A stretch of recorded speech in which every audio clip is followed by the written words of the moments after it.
On the last video, we had a look at the all-new 2019 Lexus ES.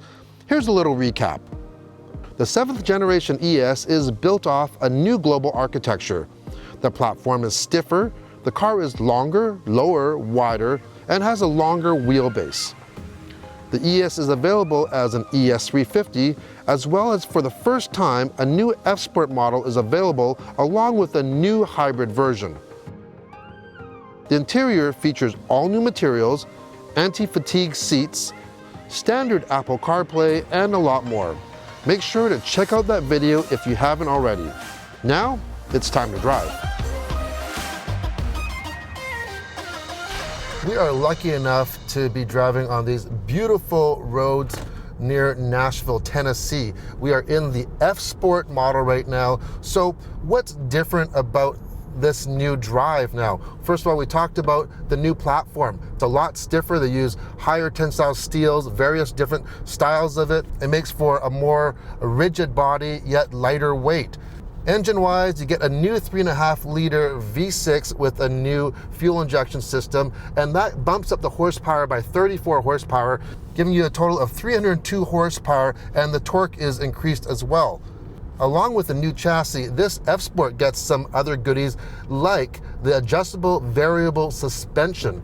That's an automatic damping system, and when you use the dial here on the top of the column, we can change it from normal, eco, sport, and sport plus. And when we go into sport plus, first of all, the gauge turns kind of sporty, white and red. That's the colors for the sport.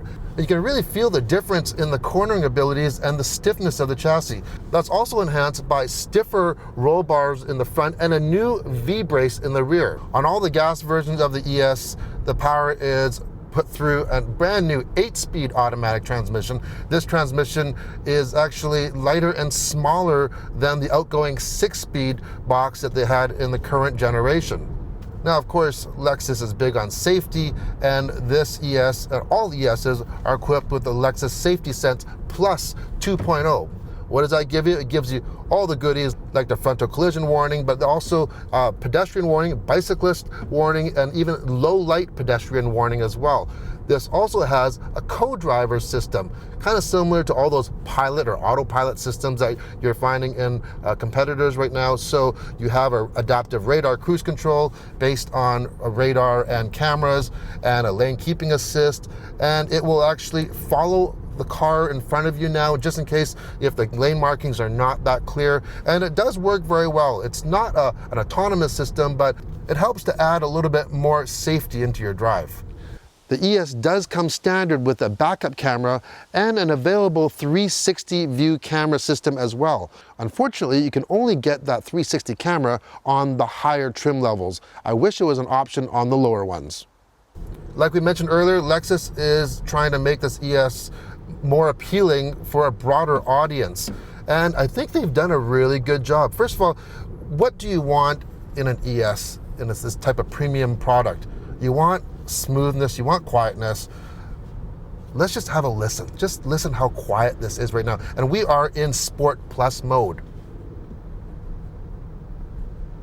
It's whisper quiet. But when you ask it to do more in Sport Plus, there is a sound that is pumped in a little bit, but that's okay. This vehicle turns into something, dare I say, engaging to drive. Our engineers have built and designed this car to close the gap on luxury and performance. In summary, it's maximizing the driver experience. Now we're in the second power plant option, and that is the ES300H Hybrid. It's based off the same platform, but a few differences. First of all, the 4th generation hybrid system, 2.5-liter 4-cylinder Atkinson cycle with their hybrid Synergy drive. It puts out 215 horsepower equivalent. Now, a couple of other differences on the hybrid. First of all, it doesn't have that nice slick 8-speed automatic transmission, that new one. It uses a CVT, and you can hear it. Now, speaking of hearing though, let's just go, and you'll hear a little bit of rain because it's raining, but let's just see how quiet this one is. It's very, very quiet. First of all, we are in EV mode right now. That's the beauty of driving a hybrid. And the hybrid version also gets additional special insulation just to insulate against hybrid sounds. So some of the hums and the whirs that you get with a hybrid. Now, handling wise, you can really tell the difference between this and the current model. It's that new architecture. Torque is definitely really noticeable at lower RPMs because of that electric motor. The hybrid also gets a new power control unit and a new nickel metal hydrate battery that's placed underneath now, meaning that you don't compromise in your cargo room anymore because it's not underneath the trunk. Unfortunately, the ES300H hybrid is not available in the F Sport trim, so you can't get that adjustable suspension.